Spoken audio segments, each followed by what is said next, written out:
እንኳን ለቅዱስ ጎርጎርዮስ ታኦሎጎስ ዓመታዊ በዓል በሰላም አደረሳችሁ። ቻናሉ አዲስ ስለሆነ ሁላችሁም በቅንነት ሰብስክራይብ አድርጋችሁ መጀመር፣ ቪዲዮ ላይክ ማድረግና ኮሜንት በማስቀመጥ ድጋፋችሁን ግለጹልኝ። ጥር 30 በዚች ቀን የዘመነ ሊቃውንት ፍሬ የእንዚናዙ ኤጲስቆጶስ የጉባኤ ቆስጥንጥንያ ሶስተኛ ሊቀ መንበር ባለ ብዙ ድርሳን የቂሳርያ ኮከብ ብሩህ ገዳማዊ መልካም እረኛና ደግ አባት መጽሐፈ ቅዳሴን ጨምሮ በጻፋቸው ብዙ መጽሐፍትና በስብከተ ወንጌሉ ከሊቃውንት ወገን ተቆጥሮ ታኦሎጎስ ተብሎ የተጠራ። ታኦሎጎስ ማለትም በግዕዝ ቋንቋ ንባቤ መለኮት ማለት ሲሆን በአማርኛ ደግሞ አንድነትን ሶስትነትን የተናገረ ወይም ያመሰጠረ ማለት የሆነ ታላቁ ቅዱስ ጎርጎርዮስ በዚች ቀን በዓለ ዕረፍቱ ይታሰባል። ዳግመኛም በዚች ቀን ቅድስት ሶፊያና ሶስቱ ልጆቿ ቅድስት ኦርኒ ሰማዕትና ማኅበሯ፣ አምስቱ ደናግል ሰማዕታት ጤቅላ ማርያም፣ አርታቢያና መታ፣ ቅዱሳን ጻድቃነ ደጌና አባ ሚናስ ሊቀ ጳጳሳትም በዚች ቀን ዓመታዊ በዓላቸው ይታሰባል። ቅዱስ ማርቆስ ዘአንበሳ፣ ቅዱስ ዮሐንስ መጥምቀ መለኮትና አባ ሳሉሲ ክቡር ደግሞ ወርኃዊ በዓላቸው ይታሰባል። ለእግዚአብሔር ክብር ምስጋና ይሁን። እኛም ቅዱሳኑን አክብረን በስማቸው ምግባር ትሩፋት ፈጽመን በረከታቸው እንድንሳተፍ አምላከ ቅዱሳን ይርዳን። ስንክሳር ዘወርኃ ጥር 30። አንድ አምላክ በሆነ በአብ በወልድ በመንፈስ ቅዱስ ስም ጥር 30 በዚች ቀን የከበሩ ደናግል ጲስጢስ፣ አላጲስና አጋጲስ በሰማዕትነት ሞቱ። የተባረከች እናታቸው ቅድስት ሶፊያም ከአንጾኪያ ከከበሩ ወገኖች ውስጥ ናት። እነዚህንም ሶስት ልጆች በወለደቻቸው ጊዜ በእሊህ ስሞች ጠራቻቸው። ትርጓሜያቸውም ሃይማኖት፣ ተስፋ፣ ፍቅር ነው። የራሷም ስም ትርጓሜ ጥበብ ማለት ነው። ጥቂትም ባደጉ ጊዜ ወደ ሮሜ ከተማ ወስዳ በጎ አምልኮን፣ እግዚአብሔርን መፍራትን፣ የቤተ ክርስቲያንንም ትምህርት አስተማረቻቸው። በከሃዲው የሮሜ ንጉሥ በአርያኖስ ዘንድ ወሬያቸው ተሰማ። ወደ እርሱም ያመጧቸው ዘንድ አዘዘና መጧቸው። እናታቸውን በማስተማር ትመክራቸው፣ እውነት ታጸናቸው ነበር። እንዲህም ትላቸዋለች፣ ልጆች የተጠበቁ የዚህን የኃላፊውን ዓለም ክብር በማየት ልባችሁ እንዳይደክምና ከዘላለማዊ ክብር እንዳትርቁ ከሙሽራው ከክርስቶስ ጋር ሆናችሁ ወደ ሰማያዊ ሰርግ እንድትገቡ ጠንክሩ። ዕድሜያቸውም የታላቂቷ 12 የሁለተኛይቱም 10 የሦስተኛይቱ 9 ነው። እናታቸውም ወደ ንጉሥ ባቀረበቻቸው ጊዜ ታላቂቱን ጲስጢስን እኔን ስሚ፣ ከቤተ መንግሥት የታላላቆች ለአንዱ አጋባሻለሁ፣ ብዙ ስጦታም ሰጥሻለሁ፣ ለአጵሎን ስገጃ አላት። እርሷም እነርሱንና የረከሱ አማልክቶችን ሰደበች። እርሱም ተቆጥቶ በብረት ዘንጎች እንዲደበድቧት ጡቶቿንም እንዲቆርጡ እሳትንም ከብረት ምጣድ በታች በማንደድ ባሩድ ሙጫ ሰሊጥን በውስጡ አድርገው እጅግ አፍልተው ወደዚያ የጨምሯት ዘንድ አዘዘ። በጨመሯትም ጊዜ እየጸለየች በብረት ምጣድ ውስጥ ቆመች። ከቶ እሳት አልነካትም። የምጣዱም ግለት ጸጥ ብሎ እንደ ጠዋት ጤዛ ቀዝቃዛ ሆነ። ከዚያ ያሉ ሰዎችም አድንቀው እግዚአብሔርን አመሰገኑት። ብዙዎችም በክብር ባለቤት እግዚአብሔር ኢየሱስ ክርስቶስ አመኑ። ራሶቻቸውንም ቆርጧቸውና በሰማዕትነት ሞቱ። ከዚህም በኋላ የቅድስት ጲስጢስን ራስ ቆርጡ ዘንድ አዘዘ። ምስክርነቷንም ፈጽማ የምስክርነት አክሊልን ተቀበለች። እናቷም ሥጋዋን አንስታ ወሰደች። ዳግመኛም ሁለተኛዋን አላጲስን አቀረቧትና ደበደቧት። ጽኑ ግርፋትንም ገረፏት። ከጋለ ብረት ምጣድ ውስጥም ጨመሯት። በዚያንም ጊዜ ቀዝቅዞ እንደ ጠዋት ጤዛ ሆነ። ንጉሡም ከዚያ እንዲያወጧትና ራሷን በሰይፍ እንዲቆርጡ አዘዘ። ምስክርነቷንም አድርሳ በመንግሥተ ሰማያት የሕይወት አክሊልን ተቀበለች። እናቷም ሥጋዋን ወሰደች። ቅድስት ሶፊያም ከሥቃይ የተነሳ እንዳትደነግጥ ስለ ልጇ ስለ አጋጲስ ትፈራ ነበር፣ እንድትታገስ አድርጋት ነበር። በዚያንም ጊዜ ወስደው ከመንኮራኩር ውስጥ ጨመሯት። እግዚአብሔር መልአኩን ልኮ ያንን መንኮራኩር ሰበረው። እርሷን በደህና ወጣች። ዳግመኛም እሳትን አንድደው ከውስጡ እንዲጥሏት አዘዘ። እርሷን ፊቷን በመስቀል ምልክት አማትባ ወደሚነደው እሳት ተወርውራ ገባች። በዚያንም ጊዜ እሳቱ እንደ ጠዋት ውርጭ የቀዘቀዘ ሆነ። ከዚያ ያሉትም ሰዎች ብርሃን የለበሱ 2 ሰዎች ከነጫጭ ልብሶች ጋር ሲጋርዷት አይተው እጅግ አደነቁ። ብዙዎችም በክብር ባለቤት ጌታችን ኢየሱስ ክርስቶስ አመኑ። ራሶቻቸውንም ቆረጧቸው፣ በሰማዕትነቱም ሞቱ። ያችንም የ9 ዓመት ልጅ የከበረች አጋጲስም ራሷን በሰይፍ ቆርጡ ዘንድ አዘዘ። ምስክርነቷንም ፈጸመች። ሁሉም የማያልፍ የማይጠፋ ሰማያዊ መንግሥትን ወረሱ። የከበረች ሶፊያም የ3 ልጆቿን ሥጋቸውን ወስዳ ገነዘቻቸው። ወደ ከተማም ውጭ አወጥታ በዚያ ቀበረቻቸው። በሦስተኛው ቀንም ወደ መቃብራቸው ሄዳ አለቀሰች። ነፍሷንም ይወስድ ዘንድ ወደ እግዚአብሔር ለመነች። ልመኗንም ተቀብሎ ነፍሷን ወሰደ። ምዕመናንም ሰዎች መጠው ገንዘው ከልጆቿ ጋር ቀበሯት። በከሃዲው ንጉሥ ላይ ግን እግዚአብሔር ጭንቅ የሆነ ደዌ ላከ። ዓይኖቹም ፈረጡ፣ አጥንቶቹ ሁሉ እስኪታዩ ሥጋው ሁሉ ተሰነጣጠቀ፣ እጆቹም ተቆራረጡ። ከእርሱም ደምና መግል ፈሰሰ፣ ትልም ይወድቅ ነበር። ሁለመናውም ተበላሽቶ በክፉ ሞት ሞተ። ስለ እነዚያ ደናግል ጌታ ተበቅሎታልና ለእግዚአብሔር ምስጋና ይሁን። እኛንም በጸሎታቸው ይማረን፣ በረከታቸውም ከእኛ ጋር ትኑር ለዘላለሙ አሜን። በዚችም ቀን የእስክንድርያ አገር ሊቀ ጳጳሳት አባ ሚናስ አረፈ። እርሱም ለአባቶች ሊቃነ ጳጳሳት 47ኛ ነው። ይህም አባት ብዙ መከራ ደርሶበታል። መልካም ተጋድሎንም ፈጽሞ መንጋዎችን በመጠበቅ እግዚአብሔርን አገለገለው። የሹመቱም ዘመን 9 ዓመት ነው። በፍቅር በሰላም አረፈ። ለእግዚአብሔር ምስጋና ይሁን። እኛንም በጸሎቱ ይማረን፣ በረከቱም ከእኛ ጋር ትኑር ለዘላለሙ አሜን። በዚችም ቀን የከበረች ጤቅላ ከእርሷ ጋር ከሚኖሩ 4 ደናግል ጋራ ፎላ በሚባል ቄስ እጅ በሰማዕትነት ሞተች። ይህም ፎላ የሚባል ቄስ በአመፅ የሰበሰበው ብዙ ገንዘብ እንዳለው በከሃዲ መኮንን ዘንድ ነገር ሰሩበት። መኮንኑም ገንዘቡን ሁሉ እንዲወርሱ ታዘዘ። ፎላም ወደ መኮንኑ ሄዶ ገንዘቡን እንዲመልስለት ማለደው። መኮንኑም ስለ እነዚህ ደናግል ሰምቶ ወደ እርሱ እንዲያመጧቸው አዘዘ። በመጡም ጊዜ ፎላን ለፀሐይ ይሰግዱ ዘንድ እሊህን ደናግል ብትሸነግላቸው ገንዘብን እመልስልሃለሁ አለው። ፎላም ሊሸነግላቸው ጀመረ። ደናግሉም አንተ የሰይጣን ልጅ የክብር ባለቤት ክርስቶስን እንክደው ዘንድ እንዴት ትፈትነናለህ? አንተ ቀድሞ መምህራችን የነበርክ ስትሆን ብለው ዘለፉት። መኮንኑም ቃላቸውን በሰማ ጊዜ በጅራፍ እንዲገርፏቸው አዘዘ። እነርሱ ግን መናገራቸውን አልተውም፣ ስቃይንም አልፈሩም። መኮንኑም ፎላን የበከተ ብትበላ ደምንም ብትጠጣ ገንዘብን እመልስልሃለሁ አለው። ፎላም እንዳለው አደረገ። ዳግመኛም እሊህን ደናግል ብትገድላቸው ገንዘብን እመልስልሃለሁ አለው። በሰማም ጊዜ ልቦናውን አጽንቶ ሊገድላቸው ሄደ። እንደ አስቆሮጡ ይሁዳ ልቡ በገንዘብ ፍቅር ተነድፏልና። ደናግሉም እንዲህ አሉት፣ ከሃዲ ሆይ የመድኃኒታችንን ክርስቶስን ሥጋውና ደሙን በእጅ ተቀብለን አልነበረምን? ስለ ገንዘብ ፍቅር እኛን የክርስቶስን በጎች ታጠፋን ዘንድ እንዴት መጣህ?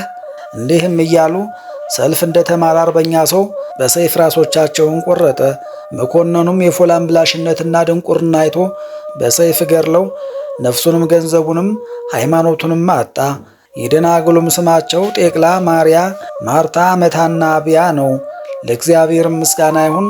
እኛንም በጸሎታቸው ይማረን፣ በረከታቸውም ከእኛ ጋር አይኑር ለዘላለሙ አሜን።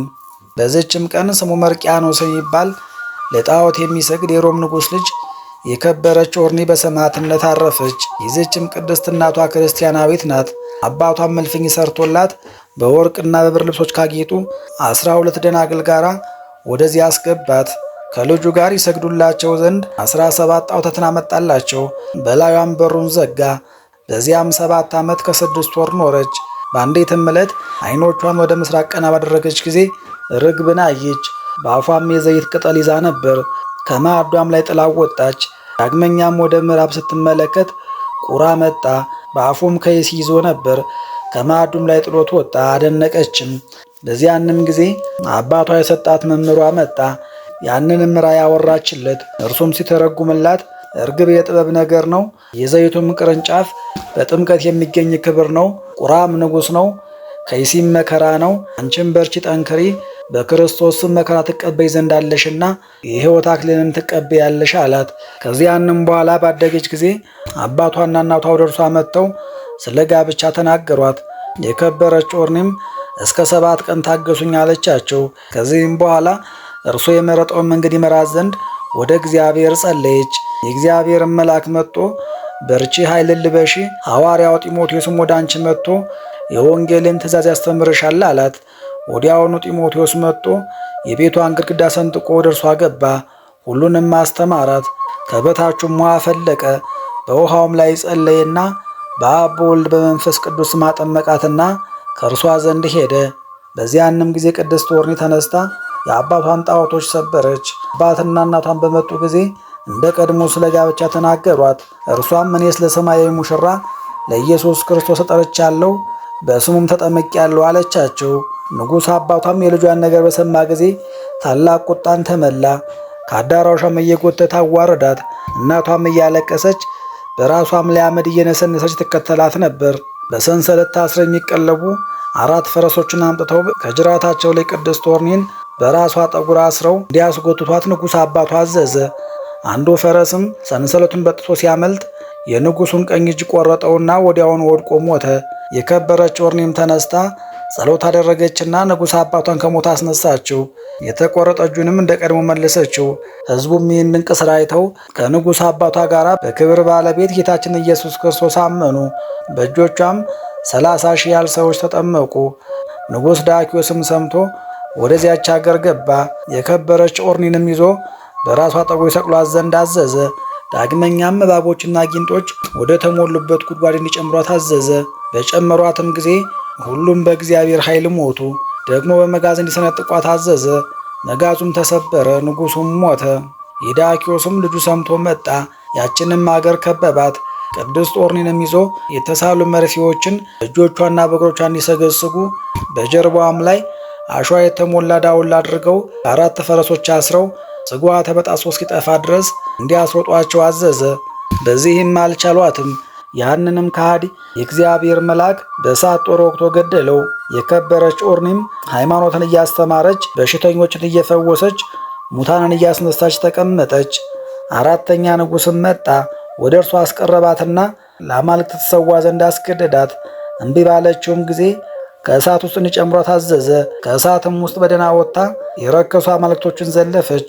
ንጉሡም ይህን ድንቅ ሥራ አይቶ በክብር ባለቤት ጌታችን ኢየሱስ ክርስቶስ አመነ። 5ተኛው የፋርስ ንጉሥም መጣ። የከበረች ኦርኒንም ይዞ በእጁ በያዘው ጦር ወጋትና ሞተች። ከእግዚአብሔር የታዘዘ መልአክም መጥቶ ከሞት አስነሳት። በክብር ባለቤትም በክርስቶስም እያስተማረች ወደ ከተማ ውስጥ ገባች።